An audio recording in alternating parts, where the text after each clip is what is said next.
Rebonjour et toujours bienvenue sur la mécanique universelle. Alors nous sommes toujours lundi 14 novembre 2022 et j'ai l'intention de continuer un petit peu mon avancée avec à travers le mythe de Sisyphe d'Albert Camus. Voilà. Donc c'est en lien avec le site que je développe, mécaniqueuniverselle.net sur Internet, et qui essaie de démontrer que l'humanité est destinée à atteindre son ultime perfection. C'est-à-dire qu'en fait, l'humanité a du sens, a un sens. Elle évolue dans une direction. Et nous travaillons tous à cette évolution. En fait, elle évolue par notre travail inconscient. Parce qu'on ne sait pas exactement ce qu'on développe. Voilà, même si on peut avoir l'intuition qu'il y a du sens, que ce qu'on fait a du sens, et ce qui fait que, d'ailleurs, on est à peu près heureux dans l'existence. On traverse cette existence avec, pas dans un état de sensation d'absurde, de sensation de souffrance, de ne pas comprendre ou d'être dans quelque chose d'insensé.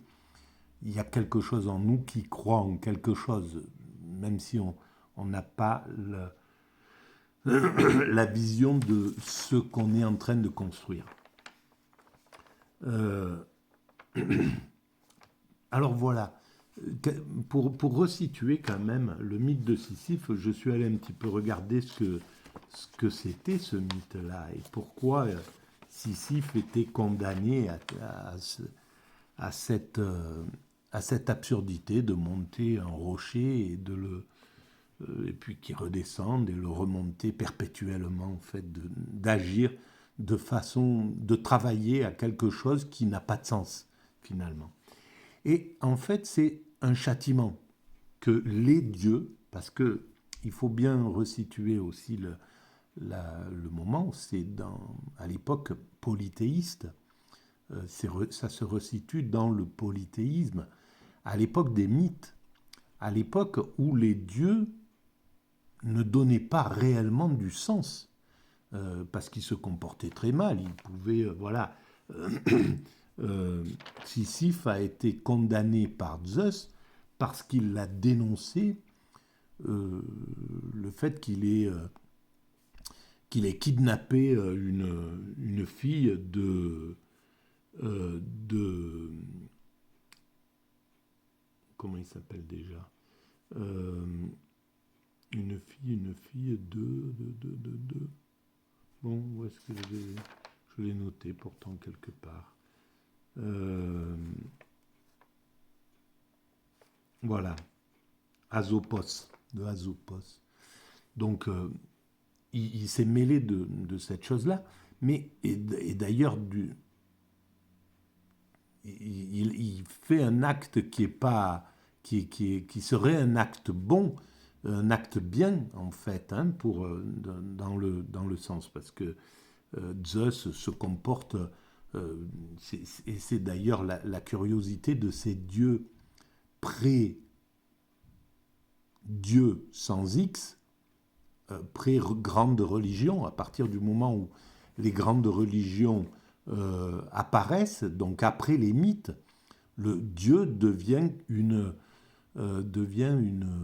puissance euh, une puissance qui n'a plus rien à voir avec le comportement humain, clairement, même si à certains égards il appuie, voilà, il peut agir un petit peu comme ça, mais ça n'a plus rien à voir avec ce mimétisme des dieux grecs, du panthéon grec, qui peuvent, voilà, kidnapper, violer, qui se laissent aller à leur pulsion en réalité. Là, il y a une rupture avec les grandes religions, on n'est plus du tout dans cette dimension, et donc Dieu, ça devient un horizon, c'est quelque chose qu'on cherche à atteindre euh, de, dans, C'est une sorte d'absolu qui est posé dans l'horizon et qui tire l'humanité vers quelque chose de toujours plus moral, toujours plus éthique, toujours plus vers plus d'amour du prochain, vers etc., vers plus de qualité sensible, pardon, etc. Voilà, toutes ces dimensions. Et donc, Sisyphe, alors déjà, il est qualifié d'être un être habile et fourbe qui a défié les dieux. Donc, et c'est en fait, il attend quelque chose. Quand il dénonce Zeus, c'est pour acquérir quelque chose. Donc, le fond n'est pas vraiment très bon. Et son état d'âme n'est pas. Il est. Voilà, il commerce, il vole, il tue, et il tue les voyageurs, par exemple. Voilà. Donc, il ne se comporte pas de manière sage, on pourrait dire, dans le fond. Et donc, Zeus va le condamner. Et il va le condamner à quelque chose. Donc c'est une condamnation, c'est un châtiment. C'est pas quelque chose, c'est quelque chose qu'on inflige à une personne qu'on condamne en réalité. C'est pas infligé à l'humanité tout entière. Cette absurdité de travailler dans l'absurde, d'agir de façon absurde. Donc l'absurdité, elle n'est pas donnée même dans le polythéisme, même à cette époque des dieux, ils étaient bienveillants malgré tout, parce qu'ils auraient pu très bien condamner les hommes à juste remonter des boulets, des pierres et toute leur existence. Non. Donc il y a la partie de la majorité humaine que les dieux ont créée, qu'ils ont, etc., à qui ils ont accordé l'idée de progresser, de travailler pour quelque chose, d'avoir du sens, d'avoir une activité qui a du sens et qui leur procure du sens, qui leur procure des choses essentielles et du bonheur et de voilà.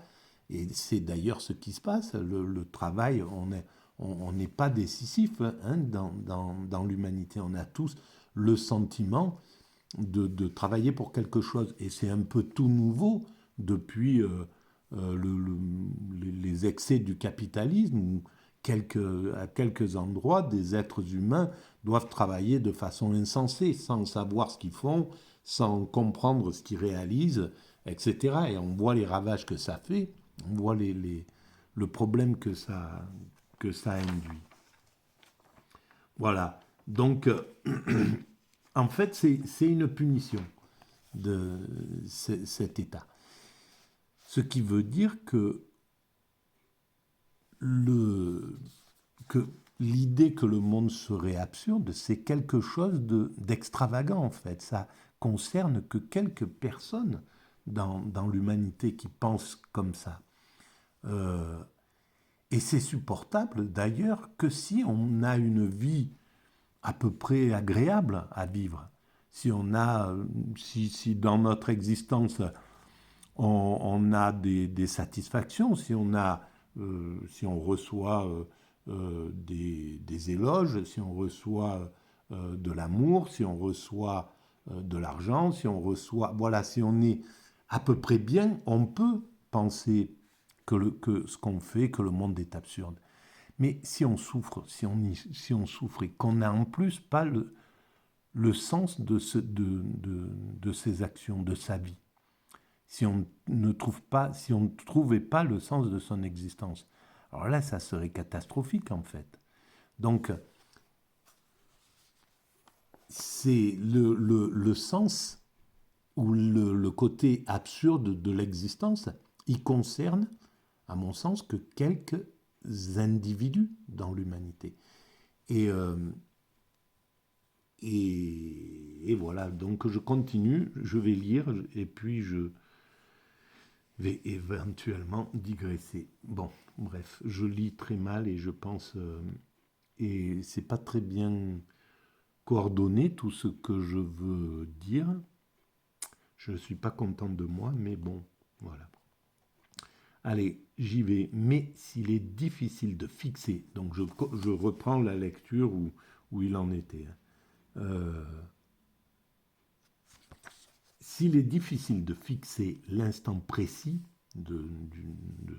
qui va faire qu'on bascule dans le suicide, il parle du suicide, la démarche subtile où l'esprit a parié pour la mort, il est plus aisé de tirer du geste lui-même les conséquences qu'il suppose.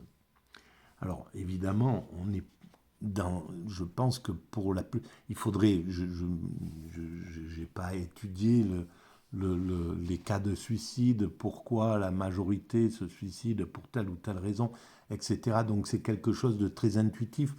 Ma façon de penser là, il faut bien le regarder avec l'esprit critique nécessaire. Voilà, c'est quelque chose, c'est des intuitions que je professe. Mais je pense que pour moi, on ne parie pas sur la mort. C'est beau, le terme est joli, parier sur la mort, etc. Au niveau littéraire, c'est vraiment superbe. Mais je pense que le suicidaire ne parie plus. C'est qu'il est devant quelque chose qui est plus plaisant à penser que la souffrance qu'il ressent. Et donc ça veut dire que la souffrance qu'il ressent est d'une intensité, ou la peur, ou l'angoisse, enfin, cet état-là est d'une intensité hallucinante. Et même si c'est le fait de perdre le sens, de se retrouver devant quelque chose d'absurde, qui est une souffrance absolue, hein, voilà, cet état de... C'est ce qu'on peut retrouver justement dans l'état de... comment ça s'appelle de burn-out. Et le nombre de gens qui se sont suicidés quand il y a eu les grandes vagues de privatisation, etc., où les gens mettaient la pression à leurs employés et qui venaient de perdre le sens de quelque chose. Et donc ils étaient dans une souffrance extrême. Il faut être dans une souffrance extrême, psychologique ou physique. Mais à ce moment-là, on ne peut pas dire qu'on parie sur la mort. On est attiré vers quelque chose qui nous semble moins souffrant, qui semble être la fin de nos souffrances, la fin d'une souffrance qui est tellement intense qu'on ne peut pas la supporter. Et Dieu sait si l'homme il est capable de supporter des souffrances extrêmes bien souvent. Donc bon, après on n'est pas tous logés à la même enseigne avec nos résistances à la souffrance, hein, bien entendu.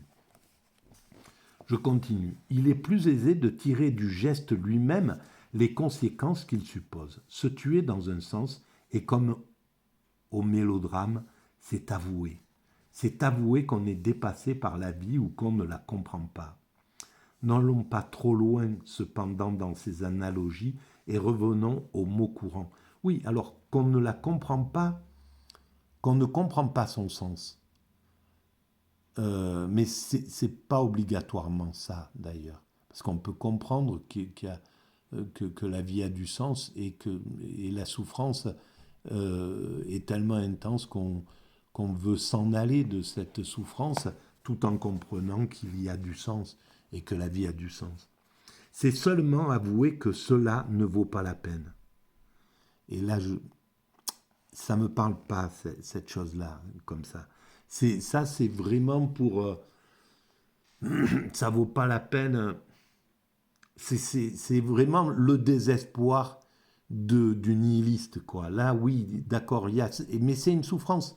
C'est la souffrance du nihiliste devant cette chose-là. Parce qu'on ne se suicide pas comme ça, sans souffrance, je ne pense pas. C'est trop dur de mourir. C'est pas... même pour celui qui est désespéré. Il faut vraiment atteindre un degré de souffrance qui permet ça. Ce n'est pas un geste anodin, c'est le pire geste de tous. Le suicide, c'est quelque chose qui inclut quelque chose d'extraordinaire. Donc vivre naturellement n'est jamais facile. On continue à faire les gestes que l'existence commande, pour beaucoup de raisons, dont la première est l'habitude. Bien sûr, tout ça, c'est des choses qui nous équilibrent. Mourir volontairement suppose qu'on a reconnu, même instinctivement, le caractère dérisoire de cette habitude, l'absence de toute raison profonde de vivre, le caractère insensé de cette agitation quotidienne et l'inutilité de la souffrance. Oui, c'est vrai. Quel est donc cet incalculable sentiment qui prive l'esprit du sommeil nécessaire à la vie? Un monde qu'on peut expliquer même avec de mauvaises raisons est un monde familier. Voilà. Mais je vois ce qu'il veut dire par de mauvaises raisons. Il parle du religieux, je pense. Il parle de... etc. Mais c'est là où... Quand on peut expliquer le monde, c'est toujours avec des bonnes raisons. On ne peut pas l'expliquer avec des mauvaises raisons. On ne pourrait pas dire, bon, j'accepte, je peux l'expliquer, le monde, il va à sa perte, il va au chaos, on va détruire la planète, on va se détruire, etc. C'est ma conviction et donc je suis là, mais voilà, j'accepte de vivre, de participer à cette chose-là. Je pense que globalement, l'être humain a des bonnes raisons de penser que le monde peut s'expliquer au fond de lui. Mais au contraire, dans un univers soudain privé d'illusions et de lumière, l'homme se sent un étranger. Cet exil est sans recours puisqu'il est privé de souvenirs d'une patrie perdue ou de l'espoir d'une terre promise. Ce divorce entre l'homme de sa vie, l'acteur et son décor, c'est proprement le sentiment de l'absurdité. Tous les hommes sains ayant songé à leur propre suicide, on pourrait reconnaître sans plus d'explication qu'il y a un lien direct entre ce sentiment et l'aspiration vers le néant. Et là non plus, je ne pense pas que le néant soit ce qui attire le suicidaire. Non. C'est autre chose. C'est impossible qu'on soit, à mon sens, hein, je le sens comme ça, qu'on soit attiré vers le néant. On est attiré vers autre chose, vers le repos éternel, vers ce qu'on veut, la fin, la cessation de la violence. Mais le néant, non. Le néant, c'est encore plus violent. Si c'était quelque chose qu'on regarde vraiment en face, hein. Si on regardait vraiment en face, je pense que ça ferait douter bien des suicidaires, en réalité. Parce que voilà. Alors, à part si on le prend comme du repos, mais enfin, je ne sais pas, je n'en sais rien. Là, c'est mon intuition qui parle comme ça. Le sujet de cet essai est précisément ce rapport entre l'absurde et le suicide, la mesure exacte dans laquelle le suicide est une solution à l'absurde. On peut poser en principe que pour un homme qui ne triche pas, ce qu'il croit vrai doit régler son action. La croyance dans l'absurdité de l'existence doit donc commander sa conduite. C'est une curiosité légitime de se demander clairement et sans faux pathétique si une conclusion de cet ordre exige que l'on quitte au plus vite une condition incompréhensible. Non. Je pense que c'est impossible de quitter le monde sans une souffrance qui n'aurait pas atteint le degré d'insupportabilité absolue qui permet de passer dans cet acte-là. C'est impossible. Ça ne peut pas être un acte juste parce qu'on ne comprend pas le monde ou quelque chose comme ça. Il faut que la souffrance de cet état-là, de cette perte de sens, soit tellement forte qu'on passe à l'acte. Cet acte-là, et c'est là où ça donne du crédit au principe qui a créé cet univers et ce qu'il contient. et donc les mécanismes qui sont en place. Parce que ce qui a créé cet univers à l'origine, l'a créé avec la potentialité de l'amour, par exemple, la potentialité du bonheur, la potentialité de la souffrance, la potentialité du suicide, etc. Sauf que cet état-là, le suicide, par exemple, c'est quelque chose d'extrême qui n'est accordé que face à une souffrance absolue et donc qui vient comme une façon d'interrompre, donc de soigner le sommet de la souffrance. Et je pense que ce type de souffrance ne pourrait pas s'endurer éternellement. Là, ça serait vraiment une torture. Si les dieux avaient voulu torturer réellement Sisyphe, il n'aurait pas contraint à l'absurdité comme ça dont il s'accommode finalement. Il trouve du sens à ce qu'il est en train de faire. Mais il aurait la torture absolue, ça serait de sentir cet état d'absurdité, la souffrance, la violence de cet état-là, et que ça soit permanent, qu'on puisse pas aller se jeter dans quelque chose, quoi, voilà, aller interrompre cette souffrance-là. Alors là, oui, mais je pense que c'est pas possible, cette souffrance-là. Elle n'est pas possible qui perdurerait. Une souffrance comme ça qui perdurerait, je pense que c'est impossible. Et donc, ça veut dire que malgré tout ce que ce principe créateur a mis dans cette logique d'évolution, le mal, la souffrance, etc., il donne, il nous épargne du pire, quoi. Il épargne du pire. Et il donne des solutions, même au pire, finalement. Je parle ici, bien entendu, des hommes disposés à se mettre d'accord avec eux-mêmes. Poser en termes... Tout ça, c'est intéressant, hein, parce que ça met l'homme de courage qui est là. Mais l'homme de courage, je ne pense pas qu'il y a pensé sans doute au suicide. Mais ce n'est pas l'acte qui a terminé son existence. Donc, c'est une théorie, c'est une chose. Être cet homme courageux qui va décider de sa mort, oui, alors Socrate va le faire, mais Socrate le fait à la fin de son existence. Est-ce que Socrate aurait fait cet acte-là à 25 ans, à 30 ans, à 40 ans, comme Albert Camus avait avant de mourir? Voilà. Est-ce que c'est quelque chose de... C'est au-dessus des moyens d'un être humain. Alors oui, quand on en a fini avec l'existence, quand on a l'impression d'avoir tout donné, d'avoir accompli son œuvre, le départ n'a plus la mort n'a plus la même dimension.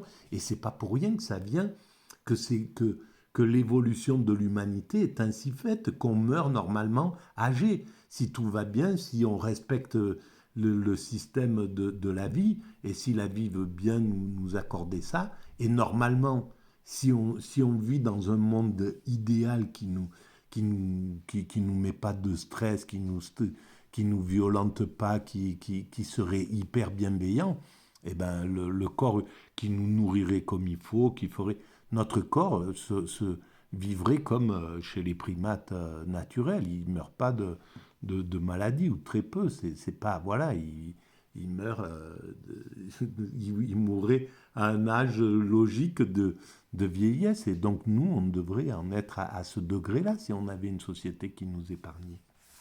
Bon, je continue. Posé en termes clairs, ce problème peut paraître à la fois simple et insoluble. Mais on suppose à tort que des questions simples entraînent des réponses qui ne le sont pas moins, et que l'évidence implique l'évidence. A priori, et en inversant les termes du problème, de même qu'on se tue ou qu'on ne se tue pas, il semble qu'il n'y ait que deux solutions philosophiques, celle du oui et celle du non. Ce serait trop beau, mais il faut faire la part de ceux qui, sans conclure, interrogent toujours. Ici, j'ironise à peine. il s'agit de la majorité. On interroge, oui, mais c'est très superficiel. C'est comme de penser à notre mort. On y pense. Voilà, on peut dire, oui, je suis mortel, un jour je meurs. Mais on voit ça dans une sorte de brouillard. Ça nous épargne, cette idée-là. On la voit pas de façon brutale qui intégrerait tous nos organes d'un seul coup, qui nous submergerait de sa vision absolue. On n'est pas à ce niveau-là. Donc, et ben voilà, même là, c'est bienveillant. La façon dont la vie se donne à l'être humain qui arrive sur cette planète, eh ben, c'est aussi bienveillant dans ce sens-là. On ne peut pas imaginer clairement notre mort. Voilà, on a le temps de se familiariser, etc., d'y penser, d'en parler, de l'intégrer, d'en rêver, d'en faire des cauchemars, enfin tout ce qui permet de progressivement s'acclimater à tout ça. Je vois également que ceux qui répondent non agissent comme s'ils pensaient oui. De fait, si j'accepte le critérium nietzschéen, ils pensent oui d'une façon ou de l'autre.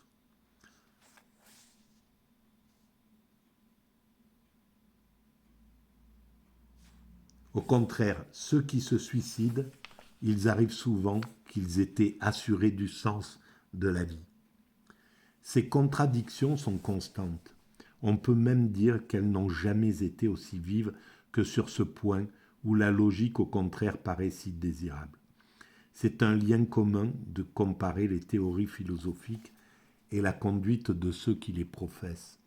Mais il faut bien dire que parmi les penseurs qui refusèrent un sens à la vie, aucun, sauf Kirillov, qui appartient à la littérature, Pérégrinos, qui naît de la légende, J'ai entendu parler d'un émule de Pérégrinos, écrivain de l'après-guerre, qui, après avoir terminé son premier livre, se suicida pour attirer l'attention sur son œuvre.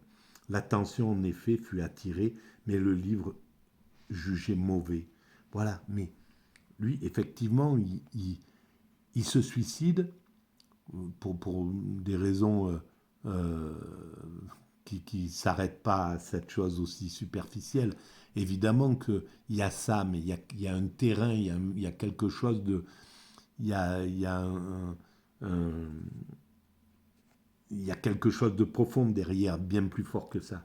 Mais surtout, ça veut dire qu'il a le sens, que la vie a du sens, puisque son œuvre doit continuer dans cette humanité. Si on est dans un monde insensé, dans le néant, eh ben, arrivé dans ce néant, dès qu'on traverse et qu'on est dans ce néant, le reste n'existe plus, le monde disparaît, le monde c'est fini. Donc il n'a plus de raison d'être, donc il n'aurait même plus besoin de penser à son œuvre. En réalité, c'est qu'il pense que de l'autre côté, même en traversant, il y a quelque chose qui lui donnera des nouvelles de cette œuvre-là. Ou que voilà, qui continue, il part avec le sens que son œuvre va continuer après lui. Donc, et Jules Lequier, qui relève de l'hypothèse, n'accorda sa logique jusqu'à refuser cette vie. On cite souvent pour en rire Schopenhauer qui faisait l'éloge du suicide devant une table bien garnie. Voilà, mais c'est ça, c'est clair, mais là, je pense que ce livre participe de la même façon, en somme. C'était quelque chose de provoquant, mais il est nécessaire, il est fondamental, ce livre. Mais c'était quelque chose de provoquant à ce moment donné de l'existentialisme. Et c'était même l'aboutissement, une sorte d'apothéose, de concrétisation de la pensée existentialiste sous certains regards. Donc c'était nécessaire. C'était voilà, un petit peu comme on découvre l'abstrait et il y a un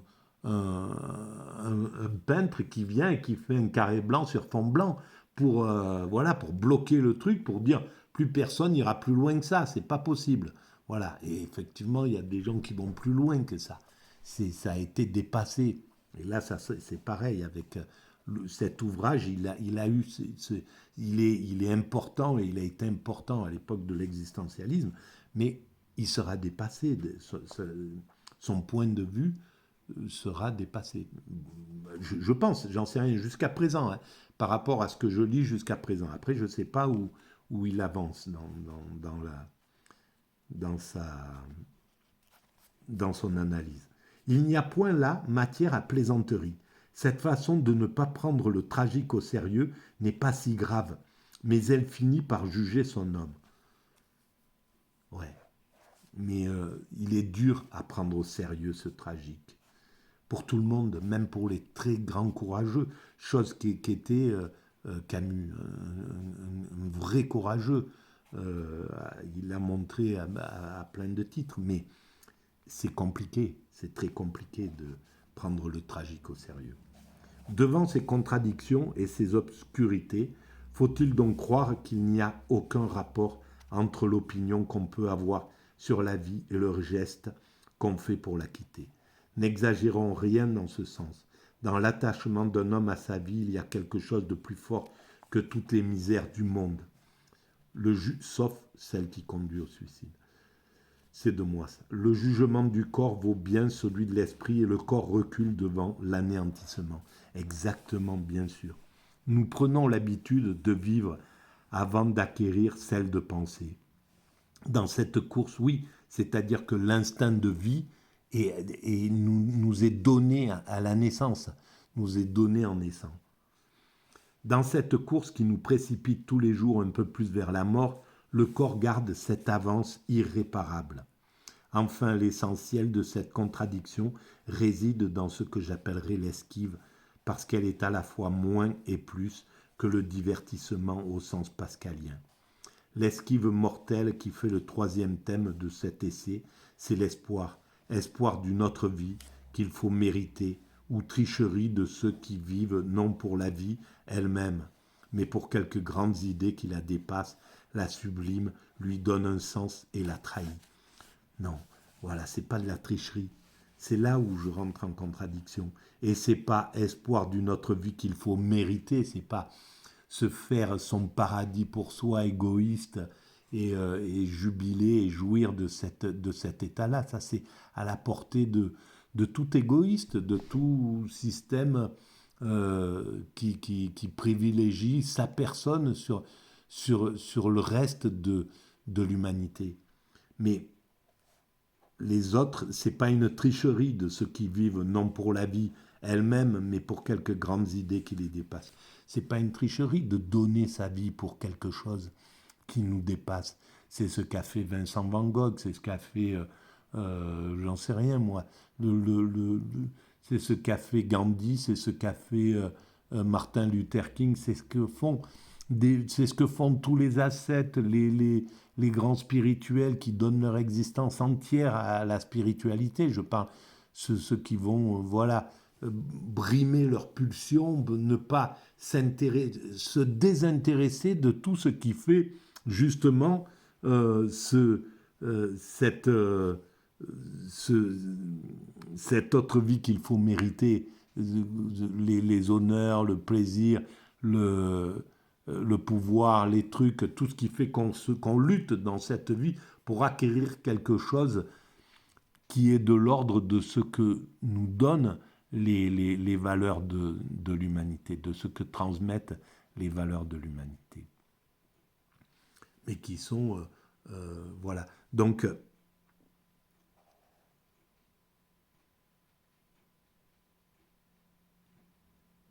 voilà. Et c'est là où je suis. C'est là les contradictions avec...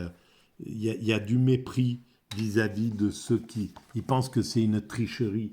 Et ça n'est pas une tricherie de croire et de sacrifier son existence, même de penser que la vie ici-bas n'a pas d'intérêt et de pouvoir imaginer que c'est autre chose.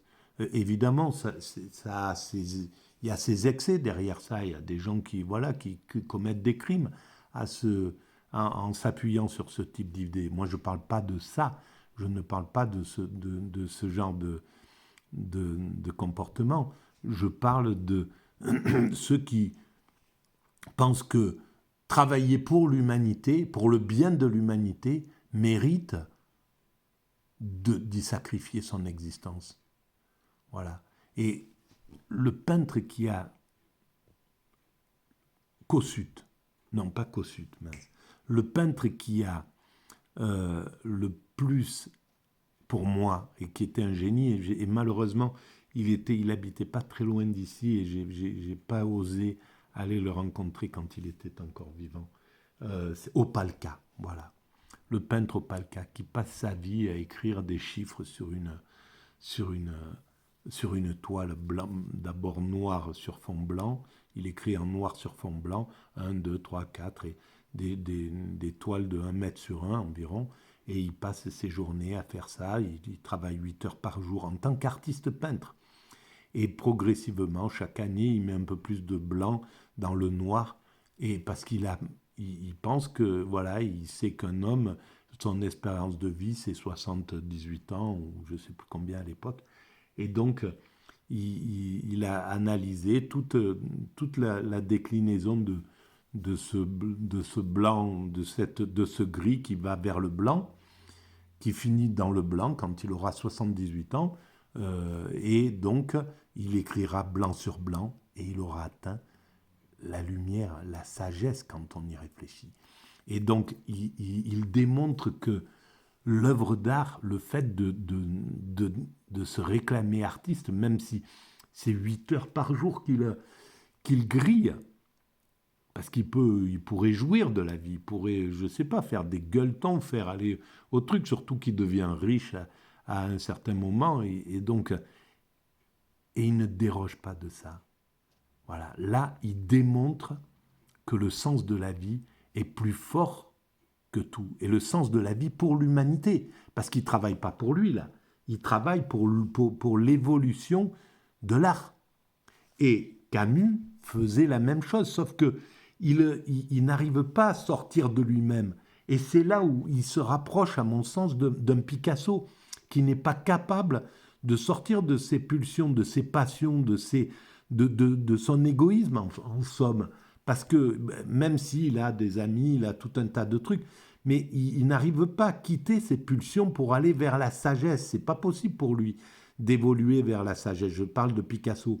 Sa dernière œuvre, c'est un couple qui s'enlace et le mec qui ziote, c'est lui, c'est l'artiste, et il tourne la tête, il regarde de l'autre côté, mais c'est le seul moment où il décide de ne plus regarder la sexualité, le sexe, et c'est son dernier travail, quoi. Donc ça l'amène jusqu'au dernier moment, ce truc-là. Il n'a pas le temps de passer dans la sagesse. Il n'a pas le biais, mais et c'est pour ça que je parle des testostérones tout à l'heure.